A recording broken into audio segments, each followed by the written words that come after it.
ဝမ်မီကိုအနမီသမိုင်းရဲ့အကောင်းဆုံးအစည်းအဝေးတွေထဲကတစ်ခုလို့လူအများကသတ်မှတ်ထားကြပါရဲ့။ဝါပင်တင်ဇလန်သွားနဲ့ကာရီတာတွေအတွက်လည်းချီယူတန်တွေကမရေမတက်နိုင်အောင်ကိုရထားပါရဲ့။ဒါပေမဲ့ဘလောက်ကောင်းတဲ့အနမီပဲဖြစ်ဖြစ်အားနည်းချက်ကတော့ရှိသမျှပါ။ဒီဗီဒီယိုကဝမ်မီကိုမုံလို့လုပ်တဲ့ဗီဒီယိုမဟုတ်ပါဘူး။ကျွန်တော်ရဲ့ second favorite ကလည်းဝမ်မီပါပဲ။ငါတို့ကဝမ်ဘီရဲ့ big fan နဲ့ဝမ်ဘီကတာအရာဝမ်ဘီကိုမထိနဲ့ဝမ်ဘီကိုထိရင်မီးဝင်သွားမယ်ဆိုတဲ့ လူတွေကတော့ဒီဗီဒီယိုကိုကြော်သားနိုင်ပါတယ်။လို့မှမဟုတ်ဘဲနဲ့ဝမ်မီတွေကအားနည်းချက်တွေကိုကျွန်တော်ဘယ်လိုမြင်လဲဆိုတာကိုသိချင်ရင်တော့ဒီဗီဒီယိုကိုဆက်ကြည့်တော့လို့ရပါပြီ။ကဲအချင်းဆွဲမနေရွယ်နဲ့ဗီဒီယိုလေးကိုစလိုက်အောင်။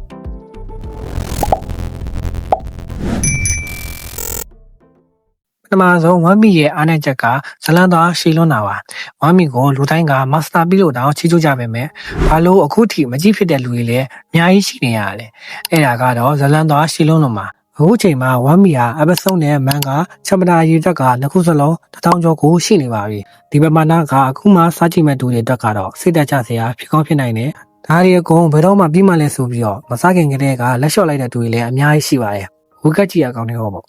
ဒါပေမဲ့ 1v5 နေရမြန်မာတော့အားနည်းချက်လို့ကိုမမြင်ပါဘူးကျွန်တော်တို့အတွက်ဇလန့်ရှိတာကအားနည်းချက်မဟုတ်ဘဲနဲ့အားသာချက်လို့ပဲမြင်ပါရဲ့ဘာကြောင့်လဲဆိုတော့အချိန်တွေအများကြီးရှိရတဲ့အတွက်အိုဒါရဲ့ wall building တွေကာရီတာ development အနေနဲ့ emotional scene တွေကိုတိတိကျကျခန်းစားနိုင်တဲ့ဥပမာဝါဘင်းရဲ့ annual lobby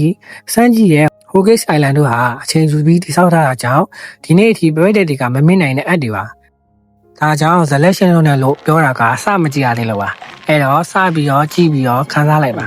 ဝမ်မီစဆုံးကြည့်မိသွားရင်တော့ episode တွေကနည်းရလို့ကိုခန်းစားရပါတယ်နောက်ထပ်အားနည်းချက်ကတော့ F formula တွေကထက်နေရပါဝမ်မီကိုဝေဖန်သူတွေပြောလို့ရှိအချက်တစ်ခုကတော့ S တွေကပုံစံတူထက်နေရဆိုတာပါပဲ S ဆိုတော့များများကလူဗီတို့ကကျွန်းအစ်တစ်ခုကိုရောက်လာရင်အဲဒီကျွန်းမှာဒုက္ခရောက်နေတဲ့သူတွေနဲ့တွေ့ရင်နောက်ဆုံးမှာအဓိကဗီလင်ကိုနိုင်ယူပြီးတော့ကျွန်းကိုလွတ်မြောက်စေရအဲကြောင့်ပဲဗီလင်များကတဲ့လူမှုကူချင်းကားကြီးနဲ့တူရလို့ကိုပြောကြပါတယ်ဒါအပြင်လူဗီတို့အဲကျွန်းပေါ်မရောက်ခင်မှာလည်းအဖွဲသားကြီးကကွဲသားလေးရှိပါရဲ့ကျွန်းကျွန်းပေါ်ရောက်တာနဲ့အဖွဲသားကြီးကွဲရမယ်ဆိုတာကဓလေးတစ်ခုကိုဖြစ်နေပါပြီဥပမာပြရရင်နာမည်ကြီးရဲ့အလာဘစတာလို့ဒေါ်ဆိုဆာလို့ဝါနိုအတ်တွေကဒီလိုပုံစံတွေကိုတွေ့နိုင်ပါရဲ့နောက်ပိုင်းဗီလီနီကိုအနိုင်ယူသွားတဲ့ပုံစံတွေကမတူပေမဲ့ပထမအစအခြေခံကတော့နည်းနည်းလေးစီတူနေလေးရှိပါရဲ့ဒါပေမဲ့ကျွန်တော်အတွက်ကတော့ဒီအမြင်ကိုသဘောမတူပါဘူးသူတို့ရဲ့အမြင်မှာတော့အဲ့တီဟာတစ်ခုနဲ့တစ်ခုဆင်တူနေပေမဲ့ဇလန်သွားဇက်ကောင်ခန်းသားချက်နဲ့မက်ဆေ့တွေကတော့မတူဘူးလို့ကျွန်တော်ကပြောချင်ပါတယ်တကယ်တော့ F တစ်ခုနဲ့တစ်ခုအနေငယ်ထက်နေတာကသူရဲ့အမြင်တစ်ခုပေါ်မှာပဲမူတည်ပါတယ်တချို့အတွက်တော့ခံမှန်းလို့ရနေတဲ့ဇလန်သားဖြစ်ကောင်းဖြစ်နိုင်ပေမဲ့တချို့အတွက်တော့ 1B ရဲ့မပြောင်းနိုင်တဲ့အရာတစ်ခုလို့ကိုဖြစ်နေပါပြီနောက်တဲ့အားနည်းချက်တစ်ခုကတော့ fighting gun တွေကိုအချိန်ဆွဲရပါ 1B enemy ကိုဝေဖန်သူတွေအများဆုံးပြောလို့ရှိတဲ့အချက်က fighting gun တွေကိုအချိန်ဆွဲရပါဒီအချက်ကိုတော့ကျွန်တော်လည်းနည်းနည်းတော့ထောက်ခံပါတယ်ဥပမာပြရရင် Luffy vs. Doflamingo ကို Luffy vs. Kaido တို့တိုက်ပွဲမှာအရှင်တင်မကားပဲနဲ့ reaction တွေနောက်ကျောင်းပြန်လာရေးစကားပြောခန်းတွေကအများကြီးထက်လာကြောင်း fighting ရဲ့အရှင်ကကြားသွားရလို့လူတချို့ကပြောကြပါတယ်ဒါကတော့ကျွန်တော်လည်းထောက်ခံပါတယ်ဒါကဇာတ်လမ်းတစ်ခုအရှင်တက်နေတော့ကြောင်ကြောင်ဝင်လာတဲ့ခန်းစားချက်ပါဝမ်မင်ကိုတခြားကြည့်ရင်တော့ကျွန်တော်ပြောရနားလည်မယ်လို့ထင်ပါတယ်ဒါပေမဲ့ဒီလိုအချိန်ယူပြီးပြတာကြောင့်ပဲဇက်ကောင်တွေရဲ့စိတ်ခံစားချက်တွေကိုပို့ပြီးတော့မြင်ရတယ်နောက်ဆုံးအနိုင်ရတဲ့အချိန်မှာလည်းဇက်ကောင်နဲ့အတူတူထပ်တူခံစားရပါတယ်ဒါကြောင့်ပဲဒီအချက်ကကြည့်ရတူတွေရဲ့အကြိုက်ကိုမူတည်ပါတယ်နိုင်လိုနဲ့ပိန်းလိုပဲဖုံလို့ချတာကြိုက်လားဒါမှမဟုတ်လူဖီနဲ့ကတကိုရီလိုသူတို့နှစ်ယောက်ချတာပြလိုက်အခြားအကြောင်းအရာတွေကိုပြလိုက်နဲ့စိတ်ခံစားချက်ပို့ပြီးတော့မြင်လာတာကိုကြိုက်လားဒါကတော့ကြည့်ရတူတယောက်ပုံမှာပဲမူတည်ပါတယ်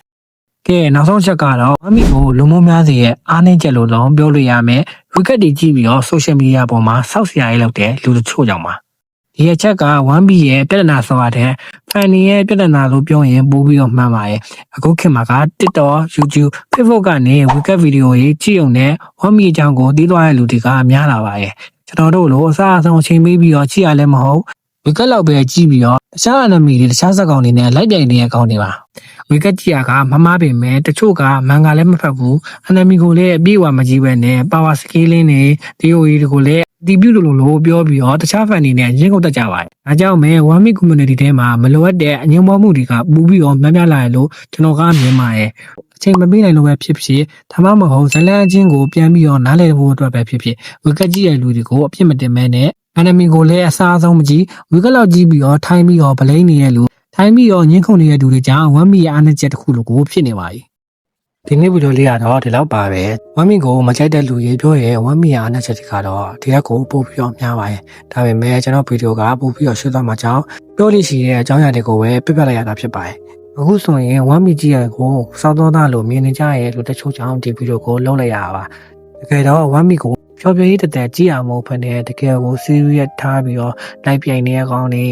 တကယ်ကိုလိုက်ပြိုင်နေရကောင်းနေကိုကျွန်တော်ကပြောချင်တာပါကဲဒီနေ့ဗီဒီယိုလေးကတော့ဒီလောက်ပါပဲကျွန်တော်ရဲ့ကျမ်းမာရေးအကြောင်းဗီဒီယိုမှာလောချက်တွေများသွားရင်နားလည်ပြကြဖို့ပြောချင်ပါတယ်နောက်ထပ် one minute mode နာမည်တစ်ခုနဲ့ပြန်လာခဲ့ပါမယ် see you guys in the next video